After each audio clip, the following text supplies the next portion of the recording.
Welcome to the electrical portion of the DIY small electric powder coating oven build. I wanted to show you what this was first. Here's a multimeter, right? This one happens to be a Fluke. You can use one from Harbor Freight that costs $5. It doesn't really matter, but I would highly suggest you get a multimeter and get familiar with it before you start trying to build your powder coating oven.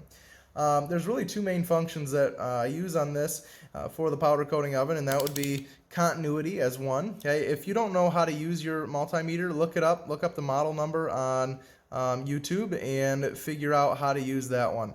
You need to know how to use this before you start building your oven. So continuity is basically if two things are continuous, right? Meaning they have kind of an electrical contact, right? So if I have a wire that's shorted out, I touch that wire and then I touch, say, my box, and it beeps, that might not be a good thing. Okay? It means that there's continuity there. The other one, it would be voltage in AC. Notice it says AC right there. You see HZ stands for Hertz, and that means it's an alternating current wave or alternating current electricity. So be familiar with those two settings on a multimeter before you get started on your build, and it will help you out significantly. All right, let's go ahead and take a look at what's going on with the electrical on the oven. One thing I want to cover right now is just this spacing. We spaced it out so there's an air gap. If you can see through there's an air gap between the oven itself and the electrical enclosure, and I think that's really important. We're finding out on the bigger oven we need to do the same thing because the electric panel is getting pretty warm, and it's not due to the electronics inside, it's due to the radiant heat from the oven that's coming through the wall. There's not a lot of it, it's not a big deal, but I'd like to just at least create that air gap there so that we're not worried about burning up any components. Up top you'll see these two boxes here. Those are what house our lights. There's two lights inside here, and everything's kind of crude on this oven, and we're going to talk about that in the third video about things we would change. But those have our lights in them, and we'll show you what that looks like on the inside. Over here you'll see some conduit. Basically all that's doing is it's allowing us to have a clean run of wire all the way over to the other side of the oven to get to the element that's inside there when all of our electrical is right in here. You see our extension cord there that goes in, that's our main power cord. Everything runs off of that 240 volt outlet. We just plug it into there and it'll run all my 110 and everything like that. But just the overall construction, it goes down to that element, and then it goes tees off back there, and it goes up to the lights, and it goes down to the other element on the other side. This is a 16 by 16 by I believe 6-inch enclosure that I picked up. I always pick up enclosures that are usually too small because I want to fit them in the smallest area as possible. I've built a few CNCs at this point. I am not an electrician. I have no electrical engineering experience other than just building my own stuff like this. I built a couple CNC plasma tables. I built a NC press brake, which you can see the video on that on my YouTube channel. It's very simple. And then I built a couple of these ovens. I built several other things, and it is a very valuable skill that I've just kind of learned as I've gone. I have shocked myself. I have let the smoke out of multiple products. When I was building my first CNC, it was like 2 o'clock in the morning. I had a table set up in the living room. I was watching movies while I was just experimenting on Mach 3, trying to hook up my first stepper motors, and I blew up one of the boards. I blew up one of the breakout boards. There was a capacitor on it, and it just blew up, and like 2 o'clock in the morning, it really it scared me a little bit, but I've learned a lot since then. But with that being said, make sure on these, if you do not know what you're doing, make sure you're contacting an electrician to look everything over for you. Do not just take my word for it. The stuff is dangerous. It can potentially burn down your house, your barn, whatever you have this in. It can shock you, kill you. Just make sure, and overall it causes you a ton of frustration, so make sure that you keep that in mind. Let's go over what we have here. So several of these aren't actually used. I put them in here because I find it's a lot easier to add switches in at the beginning when you're doing everything else than to try to add a switch later on when you figure out you need to put one more thing in the panel. So I usually do that on these electrical panels. I'll put more switches in that are necessary, or if I have different, whatever, I'll put more stuff into these than what is actually needed, so that later on, if I find a need for it, it's already there. Okay, so we've got 4 toggle switches, and those are paired with 4 of these LED indicator lights. All of these electronics I purchased off of Amazon separately. These are just a on-off. Okay, they're just a 2-way switch. Be careful when you buy these. There's a lot of them that are on, off, on. Okay, so it's a 3-position switch. I just got 2-position switches for these. You could potentially wire up some of it with a 3-position switch. And I know that's probably not the correct terminology for this. Again, I'm not an electrician. I don't pretend to be. I've just learned stuff by trial and error. Okay, and these are all paired with those indicator lights. Those are really handy, just so you can see them at a distance, remember what's on. Okay, up here, you've got a timer, and you've got your PID. Okay, it's an Inkbird timer. It's an Auber PID controller, and we don't even use the timer. I haven't even hooked it up. It's not wired in. I put it there in case we wanted it, but what my dad does, since this is what, I built these for him, he just leaves the time on his phone. It's a lot easier than trying to fiddle around with some of this. And honestly, when we built this, we didn't know a thing about powder coating to start with, so I thought, yeah, we're gonna need a timer to shut the oven off. When in reality, that's not really how it works. You keep monitoring your parts to see if they're at temperature, and once they get to temperature, then you kick your timer on. So it's not like originally what I had planned was once this gets to 400 degrees, this will start an automatic timer, and we're gonna have these alarms, these flash red, and they make a noise. And so I thought, oh great, so once it gets to 400, he can come over here. The whole original plan was this is a 2-way or a 3-way switch, on and on. This one, if it's turned this way, it makes it available for this alarm to go off. And so what my plan was set this to 400. It gets up to 400 degrees, with this switch being to the left. Once it gets to 400, it'll switch this alarm on, which will tell him once it's at 400, he comes over here, checks his part, flips the switch over. That will shut this alarm off. At the same time, it will kick this timer on for whatever the time is supposed to be for curing that certain powder. So if you don't know anything about powder coating, which I don't claim to know anything about powder coating, this is my dad's deal. I just do the fab work stuff. If you don't know anything about powder coating, on each bag of powder it'll tell you, okay, this powder needs to cure at 400 degrees and it'll need to cure for 12 minutes. Okay, so, or at 15 minutes, or at 10 minutes.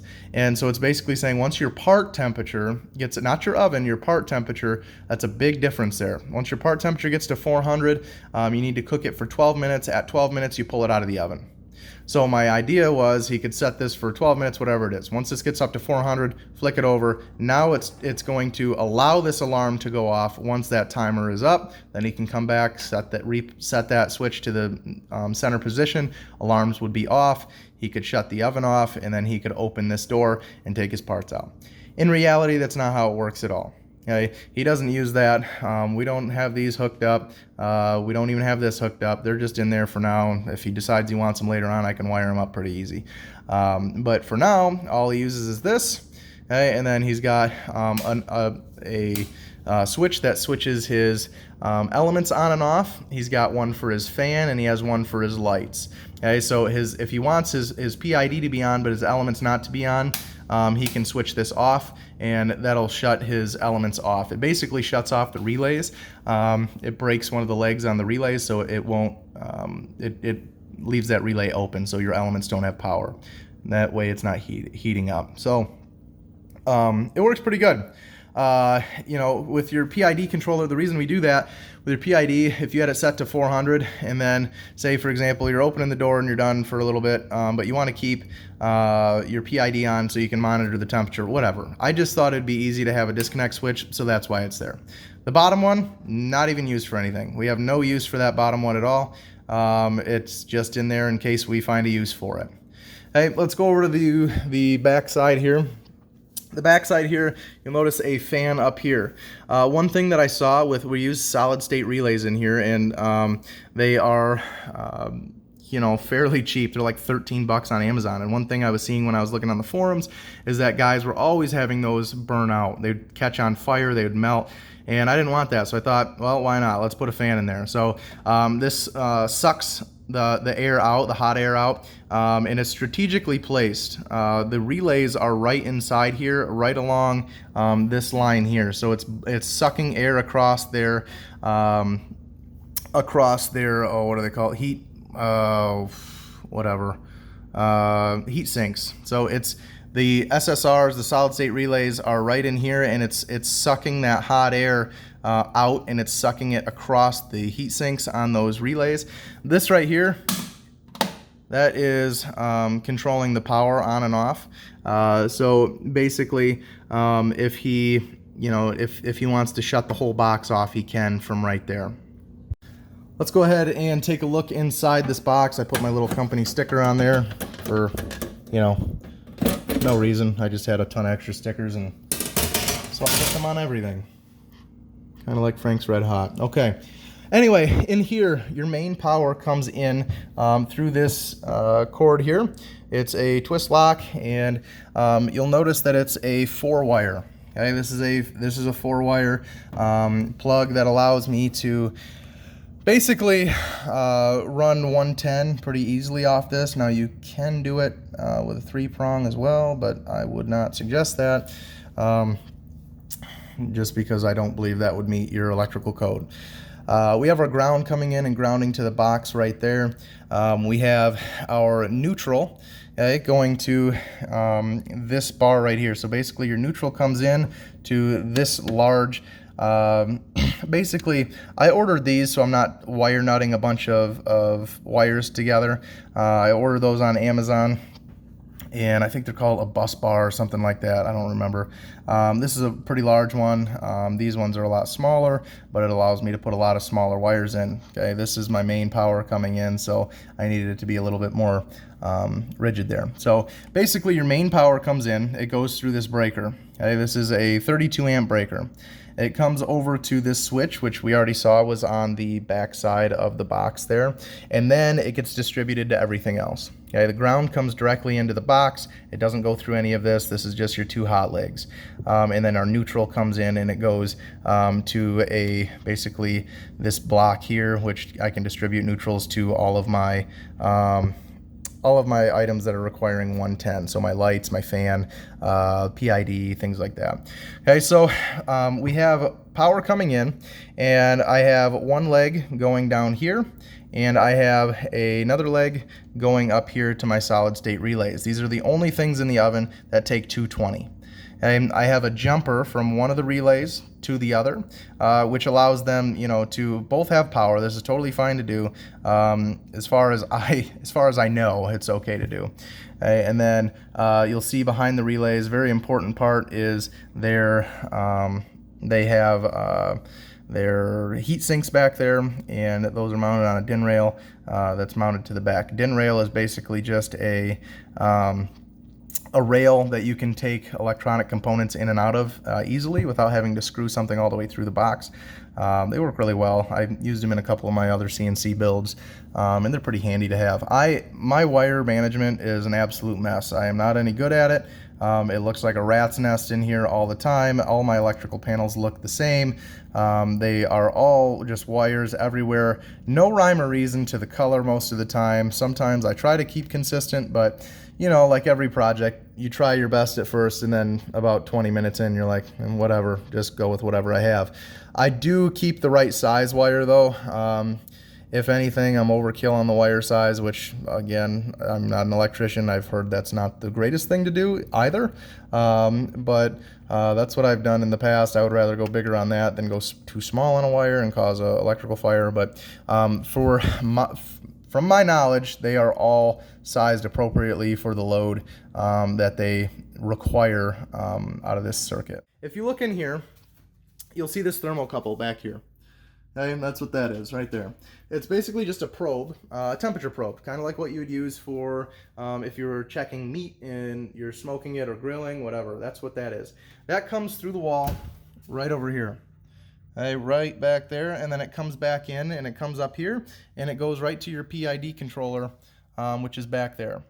Okay, and what that does is it tells that PID controller, okay, it's 180 degrees in here, but I have the temperature set to 400. So it's going to tell those elements inside, it's going to tell them to turn on, okay, basically by running power to these relays. Okay, so you have your power from your PID controller. Whatever, all PIDs are set up differently, a little bit differently. You'll follow the manual for that, but whatever your outputs are, you'll basically jump those over to your relays. And I have jumper wires going from one relay to the next, because when it tells one to turn on, it needs to tell the other one to turn on at the same time. So I just have them jumped from one to the other, and basically wired together. Okay, so when one turns on, it turns on the other one as well. People have a real problem with these, okay, with melting and burning up. One of the things I've seen is guys are running several elements off of one of these controllers. Even though it says 40 amps, it can control 40 amps of power. I would not suggest that. We have two of these. Each one of them pulls about 10 amps. So technically I could run about four elements off of one of these. But guys are burning them up because they're cheap. Because the elements are, because the solid state relays are cheap. Okay, so if it's cheap, why not run it under amperage? So that's what we do. We've got one for about 10 amps of of an element, and another one for the other one, which is about another 10 amps. They never even get hot. They don't get warm. We have not had any issues with them whatsoever. They work fantastic. Okay, those are right next to the fan. That fan pulls air across, and it's got heat sinks back there. One thing that I would make sure that you use if you put those heat sinks on, there's like a thermal paste. I forget what that might be what it's called. I don't remember. It's like a gray liquid. You can kind of see it back there. It's like an RTV. It never dries. Right? But that allows it to easily transfer the heat from the solid state relay to the heat sink, and that's what those heat sinks are for. If you can't transfer the heat to them, they're not going to help you out. Okay, that's been a big deal though for us. Also, if you do build one of these, I'd get a couple extras. They're cheap enough. Just have them on hand, because if you're on a weekend or Friday night and you're powder coating something, and then one of them goes out, you're kind of out of luck until you can get one in the mail. So might as well order a few extra or two extra or whatever, and just have them on hand. They're like 13 bucks a piece at the time of making this video. Yeah, so one other thing I would change, I wouldn't use the timer. You can see that's not wired in. These alarms, wouldn't use those. I started wiring one in. That one's actually wired in, this one's not. But we never use it. It's been kind of pointless. Might save you a few bucks there. So use whatever money you save from these. Okay, not buying those, and just buy yourself a couple extra relays. These I would use, again, these little blocks here. Those have been really handy. They have really helped out a lot. I know this is still a rat's nest in here, but it has helped keep it kind of neat. Basically, you have these jumpers over here, so I can bring one wire in, and I can put these jumpers in, and now this wire is connected to everything across from it. Everything on this side. You can cut these to whatever length. So say I only wanted to bring this wire in and then have it share with 3 terminals over here. I could cut this right here, and it would only share power to, or connection continuity between these 3 terminals over here. Okay, so those have been a big help, in keeping things kind of neat. And I also feel like it's safer than a wire nut. Maybe not, but that's been something that's been nice to have in this. I do believe that is it. Oh no, it's not. I got the fan on the back. Okay, so my fan switch on the back is, it's either this one or this one. I can't remember off the top of my head.